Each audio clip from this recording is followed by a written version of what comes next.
Почему небо голубое? Небо голубое из-за явления, называемого рассеянием Релея. Когда солнечный свет попадает в атмосферу, он сталкивается с молекулами воздуха. Короткие волны, синий и фиолетовый свет, рассеиваются сильнее, чем длинные красные и желтые. Наши глаза менее чувствительны к фиолетовому, поэтому мы видим именно голубой оттенок.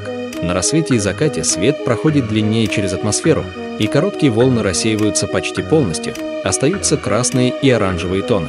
Поэтому закаты кажутся такими яркими и теплыми.